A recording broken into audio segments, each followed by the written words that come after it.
Hello, happy Homebrew Wednesday. Thought I'd do a quick update. I've not done one of these for a few weeks. So, just going to pour myself a beer.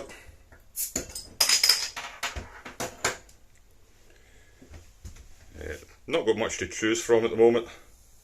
So this is going to be the bitter I made ages ago. That wasn't particularly good. It's improved, but still not what I was expecting. Still got that banana off flavour.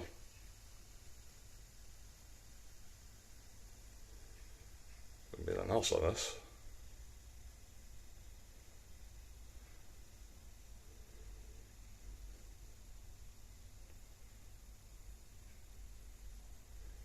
There we go. Continental head. So see, it's cleared up quite a bit.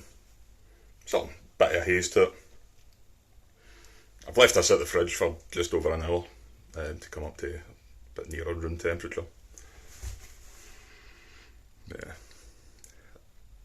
I have had Hefeweizens that have smelt less of banana than this.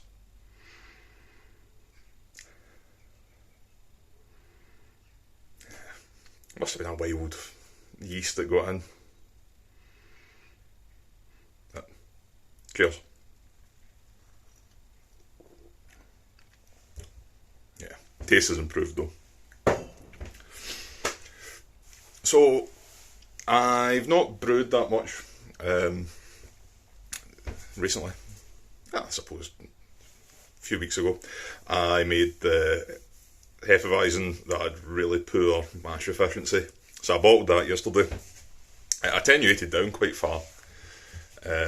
Finished about 1.006. So bottled that yesterday.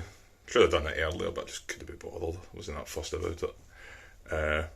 So it wasn't in for ages. I mean, I usually bottle my Hefes after 2 weeks, and this one was 3.5 weeks.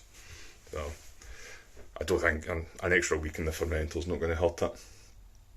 So in the shed though, I've been working away on HLT Hermscoil, and it's almost ready to be used. So there we go, 2.4 kilowatt kettle element in there. Blechman Engineering Hermscoil, and then just all the other fittings and fixtures. These were all just AliExpress. Same with the cam lock stuff. Cam locks were really good value. But yeah, done a leak test. I've tested it when it's filled and put the temperature up to 80 centigrade. All fine. Had a little bit of an issue. This sight glass. So this bit was fine because that came with an O-ring. 2 O-rings actually. But this, the support, was just you drill in and you bolt it on. So I don't know if the idea was maybe to have it right up at the very top, but I put it in a little bit lower. But there was no O-rings, so it was a 6mm hole that had to be drilled.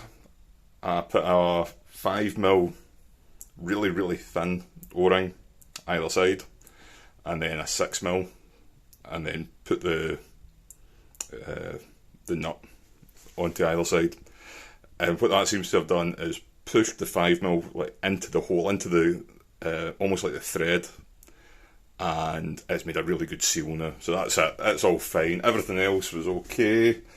Hermscoil, one of the ports needed tightened up a little bit more. But other than that, I've been really pleased. The idea is that if I'm just using this to make hot water for in the shed, the control, well, I'd say control panel's a bit of a stretch. It's a Inkbird PID in the solid state relay. It's just in a box. But the temperature sensor from that will screw into this thermal well.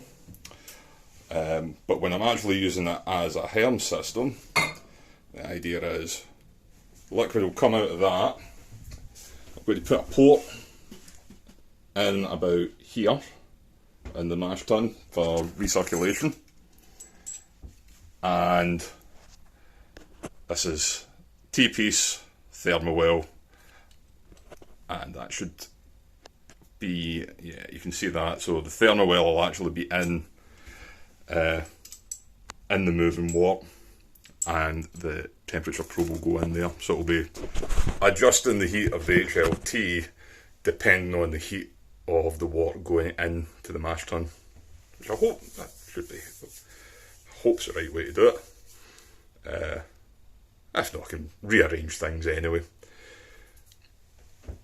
Got a domed false bottom for the mash tun, again AliExpress, and I was really pleased with it. Really sturdy, seems pretty well made, and compared to like some homebrew shops here, it was about 50 quid, including delivery and stuff. The or maybe 40 to 50. The AliExpress one, I think, with delivery was about £15. I also then picked up 2 silicon gaskets that go around it, so it should make a pretty good seal at the bottom. I'm not as worried about these silicon gaskets compared to the crappy things that come with the Grainfather, because the false bottom won't touch the walls of the mash tun. Nearly does, it's a pretty good fit, but I don't need to worry about when I put the false bottom in that the gasket will pop off. It should be fine. It should, and then hopefully then the weight of the grain push a false bottom harder against the floor, and that'll make a decent seal. So it's been fairly straightforward, no major disasters. Couple of things I've bought the wrong sizes of. Got Jubilee clips with kind of thumb screws, far too big. A couple of hoses I got the wrong in their diameter. I expect the one for the false bottom, I didn't realise that the hose barb was so much smaller than the hoses I've got for everything else. But again, got a metre length of platinum cured silicon hose, 8mm inner diameter, 16mm outer diameter, so it's good, solid. It shouldn't collapse under the weight of the grain either. So I got that from Advanced Fluid Solutions. I've got a few hoses from them in the past. Yeah, don't know if I'll be using. I'm planning on brewing this weekend. Looking at doing the Ringwood 4X Porter. Don't know if this will be ready. I say still got to put in the port at the top for recirculating. For now, it's just going to be when it recirculates in, there'll be another hose inside the mash tun that'll take the wort on top of some perforated tin foil. But I did see it's like a stainless steel flat colander. I think it's about that in depth, and I'm going to put that on top. I get this an AliExpress thing, so it will take a while till it arrives. But I'm going to try that for recirculating onto and sparging onto. I think the tin foil will work fine, but this will just be a bit more permanent. And again, it's quite cheap. If it doesn't work, I've got a colander. Aye. So, don't know if it'll be this system this weekend. I think it'll probably still just be the Grainfather as normal. Yeah, but Ringwood Porter, it's Graham Wheeler book with slight adjustments, just playing about with things on Brewfather. So 4 kilogram Maris Otter, 400 grams torrefied wheat, 250 grams dark crystal, 200 grams chocolate malt, 150 grams medium crystal, 50 grams light crystal, and I might chuck in some rice hulls because of the torrefied wheat. 36 grams Challenger at 90 minutes, 12 grams Progress at 10 minutes, 7 grams of East Kent Golden at flame out, and I've got some Y yeast 1187 Ringwood yeast. Did realise I don't have any Challenger or Progress, so it'll be an order to cross my loof, and hopefully that'll arrive on Saturday for Sunday brewing. If it doesn't arrive, I think it'll be the Timmy Taylor Landlord clone. I'm pretty sure I've got everything I need for that. I've definitely got all the malts I need. Made a big order with Malt Miller the last time, but I like to get all my hops from Crossmouth. They're fairly local to me, good service, and reasonably priced as well. So yeah, looking forward to that. It'd be great if I could use the new Mashtun HLT, if it works. I'll probably still have to use the jam maker, because once I use the HLT to dough in, I'll still need to refill in the pot for using the herms and for sparge water. But I made an alteration to that as well. I have been busy. You'll probably also notice that everything's covered in Teflon tape, because nothing works first time round. So swapped out a little crap plastic tap on this for ball valve, stuck a cam lock on the end. As you see, it did take a bit of jerry rigging because it's a weird sized hole, and yeah, just pressure and fittings. I have seen other people that have used a stepped drill bit to widen the hole for the tap, but I just know that if I'd done that, a massive flake of the enamel would come off in one go and ruin the pot. I have a feeling I've probably damaged the enamel around there to start with, but it'll do for just now. I could have probably done with a bigger pot for the HLT, but I had that 33 litre pot already, so I thought I was well just use it. I wasn't using it for anything else, so I thought I'll do it like this for now, and then in the future I can maybe replace the pot. All the fixtures and fittings will be reusable. I think that's a small Blichmann coil, and it's good up to 10 gallons, I think. Probably like a 50 litre pot would be fine in anyway.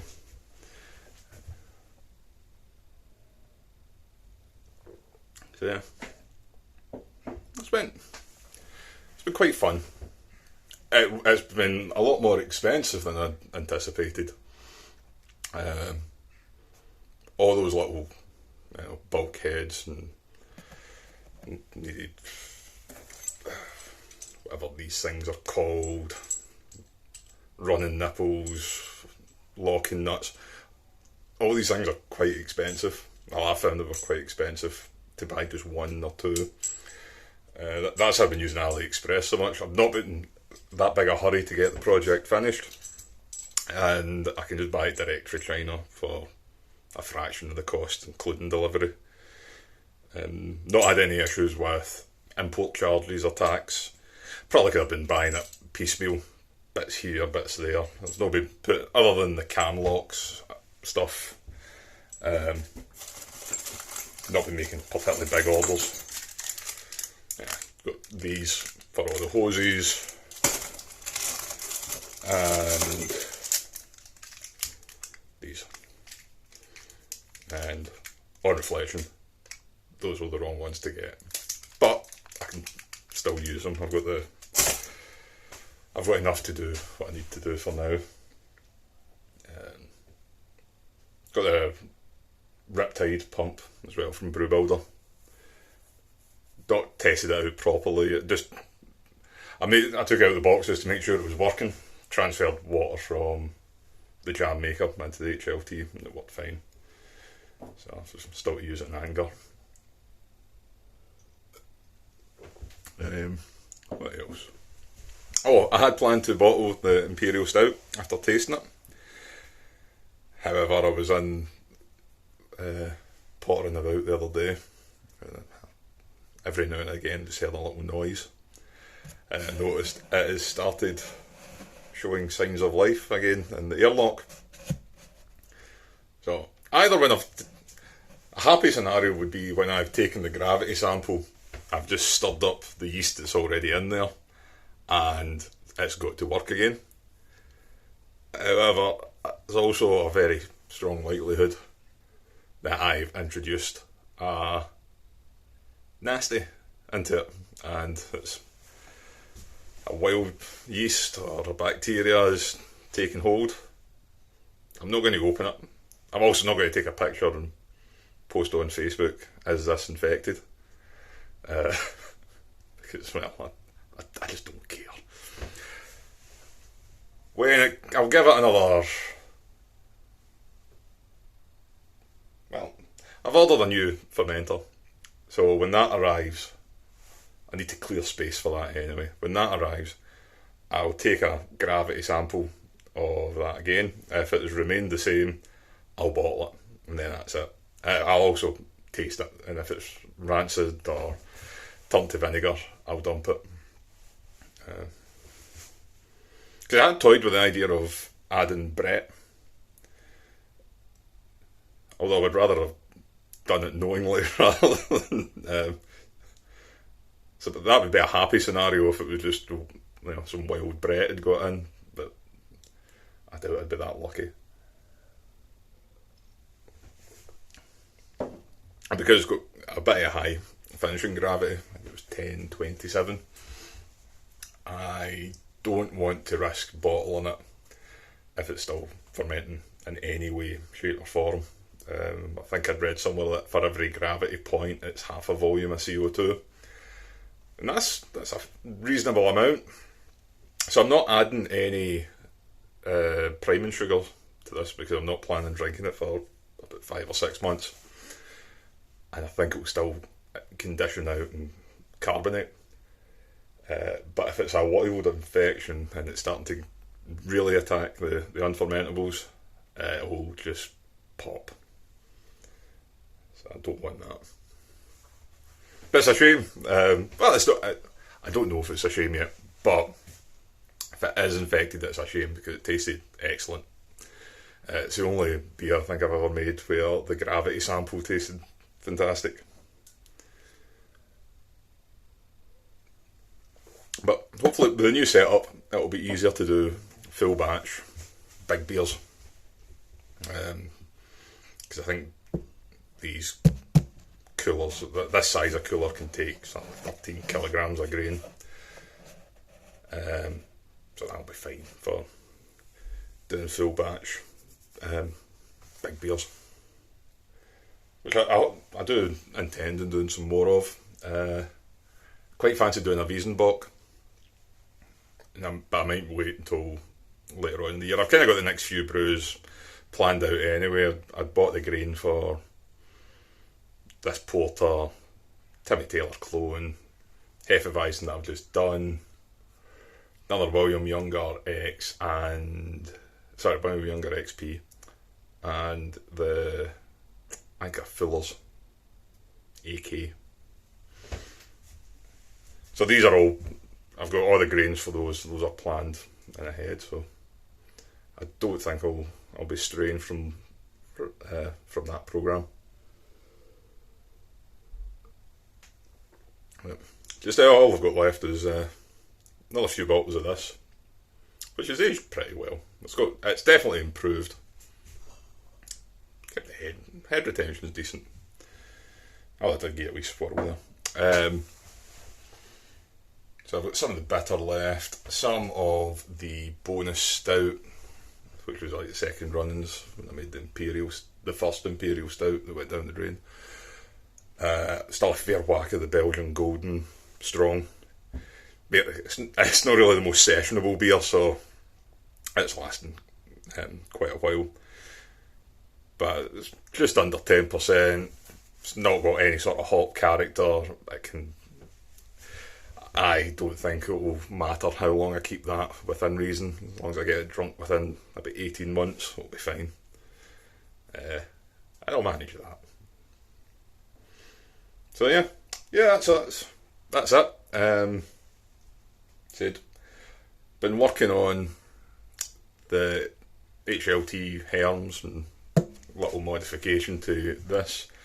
The Grainfather will still remain the boil kettle for now. Didn't really need to do this. I had the time, wanted to do. I thought I'd start to do this and aim to get a 3 vessel in place for next year. Next year, get a proper dedicated boil kettle, maybe sell the grandfather. Yeah, so that's what's been keeping me busy. But looking forward to hopefully brewing this weekend. If not, it'll be the following weekend. If it's the following weekend, there's like a better chance of using the new stuff. But yeah, so cheers, and I'll speak to you next time. Bye.